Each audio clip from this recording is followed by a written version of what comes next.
अपना उस पत्नी पर क्या बीतती होगी, क्या आपके प्रति उसके घृणा का भाव नहीं जगता होगा। उस बच्चे से पूछिए, जब वो बच्चा स्कूल आपके सामने लोकतंत्र की हत्या हो रही है। ভারতীয় জনতা পার্টির ওবিসি মোর্চার পক্ষ থেকে আসানসোল সিটি বাস স্ট্যান্ডের কাছে গণতন্ত্র হত্যা দিবস পালিত হলো। এই উপলক্ষে প্রবীণ বিজেপি নেতা দিলীপ ঘোষ, বিজেপির জেলা সভাপতি বাপ্পা চ্যাটার্জি, জেলা সম্পাদক অভিজিৎ রায়, শঙ্কর চৌধুরী, কৃষ্ণেন্দু মুখার্জি, অমিতাভ গড়াই সহ আরও অনেকেই উপস্থিত ছিলেন। দিলীপ ঘোষ এখানে প্রধান বক্তা হিসেবে উপস্থিত ছিলেন। তিনি তার পরিচিত শৈলীতে রাজ্যের টিএমসি সরকার এবং তৃণমূল কংগ্রেসকে আক্রমণ করেন। দিলীপ ঘোষ বলেন, একদিকে তৃণমূল নেতারা দিল্লিতে গিয়ে গণতন্ত্র বাঁচাতে গান্ধী মূর্তির কাছে বিক্ষোভ করে শিরোনাম দখলের চেষ্টা করলেও বাংলায় গণতন্ত্রকে হত্যা করে মাটি চাপা দেওয়া হচ্ছে। তিনি বলেন, পশ্চিমবঙ্গে আজ যেভাবে গণতান্ত্রিক মূল্যবোধকে দমন করা হচ্ছে তা খুবই বিপজ্জনক বলে জানিয়েছেন। পশ্চিমবঙ্গকে বাঁচাতে হবে, কারণ এই রাজ্যটি রোহিঙ্গাদেরকে যেভাবে দমন করছে, এখানে ক্ষমতাসীন দলকে রাজ্যে ঢুকতে দেওয়া দেশের নিরাপত্তার জন্য অত্যন্ত বিপজ্জনক। আজ তৃণমূলের শহীদ দিবসকে কটাক্ষ করে তিনি বলেন, একটা সময় ছিল যখন সিনিয়র সিপিআইএম নেতা হরকিষাণ সিং সুরজিৎ সব দলের কাছে যেতেন এবং সমর্থন চাইতেন। আজ মমতা বন্দ্যোপাধ্যায় সেই কাজটাই করছেন। কখনো কখনো তিনি দলে যান পাটনা এবং কখনো কখনো মুম্বাই। তিনি কোনো রাজনৈতিক দল তাকে বিশ্বাস করতে চায় না, কারণ তারা জানে যে মমতা বন্দ্যোপাধ্যায়ের কোনো রাজনৈতিক অস্তিত্ব বা নীতি নেই। কখনো তিনি কংগ্রেসের সঙ্গে, কখনো আবার বিজেপির সঙ্গে, আবার কখনো গোপনে বামপন্থীদের সঙ্গে।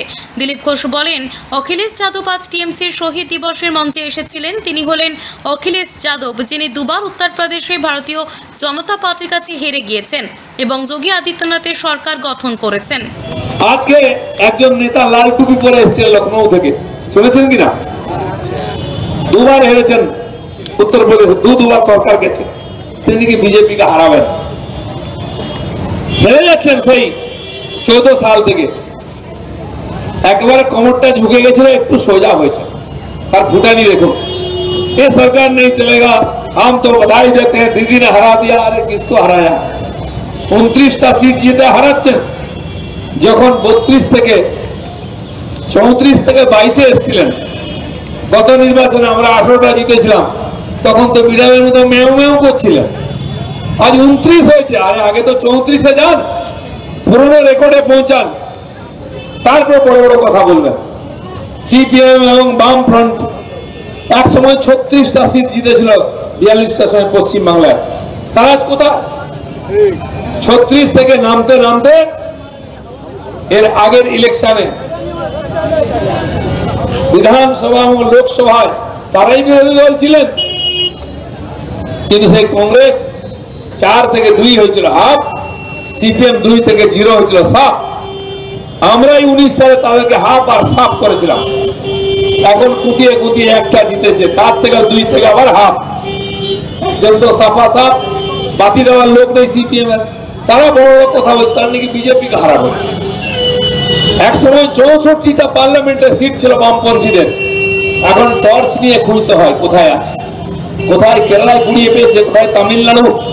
এরা বিজেপিকে হারাবে। সকাল থেকে বিকাল ভিখারির মতো ঘুরে বেড়াচ্ছে। এর বাড়িতে বলছে, ভাই চলো একসঙ্গে এসো, ওখানে বলছে এসো একসঙ্গে এসো। কারণ দেশ বাঁচাতে হবে, দেশ না পার্টি বাঁচাতে হবে, নেতা বাঁচাতে হবে। তাই লোকের বাড়ি বাড়ি হত্যা দিয়ে সেই হরকিষাণ সিং সুরজিৎ করতেন, আমরা দেখেছি। সেই পরম্পরা রেখেছে, সেই দায়িত্বটা মমতা ব্যানার্জি নিয়েছেন। সিপিএম দের কেউ পোছে না, পাতে ভাত দেয় না, মমতা ব্যানার্জি সব করেছেন। আমরা দেখেছি তিনি পাটনা গেছেন লালুজির সঙ্গে দেখা করতে, করেনি। লখনৌ গেছিলেন মুলায়মের সঙ্গে দেখা করতে, আগের বারে করেনি, তার ছেলেকে পাঠিয়েছিল। মুম্বাই গেলেন শিবসেনার সঙ্গে দেখা করতে, তখন তো ডামাডোল অবস্থা। তারপরে চেন্নাই গেছিলেন ইডলি খেতে, সেখানে স্ট্যালিনের সঙ্গে দেখা করেছিলেন। আর তারপরে 19 সালে ওখানে ব্রিগেডের সভা করেছিলেন। সব নেতারা দাঁড়িয়ে হাত উঁচু করে বলেছিলেন, বিজেপি হটাও, দেশ বাঁচাও। নির্বাচন হলো, 282 থেকে 303-এ আমরা গেলাম। মমতা ব্যানার্জি 34 থেকে 22-এ এলেন, সিপিএম 2 থেকে 0, কংগ্রেস 4 থেকে 2 হলো। এখানে সারা ভারতবর্ষে খুঁজে পাওয়া গেল না কাউকে। আসানসোল থেকে সৌম্য গাঙ্গুলির রিপোর্ট, টিভি নিউজ 10। आपकी पत्नी देखती होगी कि हमारे पति के सामने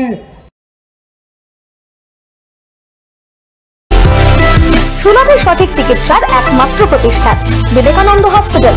24 ঘন্টা emergency service, blood bank, trauma care. আপনাদের সেবায় আমরা তৎপর। গুণমান ও পরিষেবায় দুর্গাপুর বিধাননগরের ডক্টর জাকির হোসেন এভিনিউর বিবেকানন্দ হসপিটাল শিল্পাঞ্চলের মানুষের মন জয় করেছে। সবার আগে খবরের আপডেট পাওয়ার জন্য সাবস্ক্রাইব করুন আমাদের ইউটিউব চ্যানেল এবং ক্লিক করুন বেল নোটিফিকেশন আইকনে।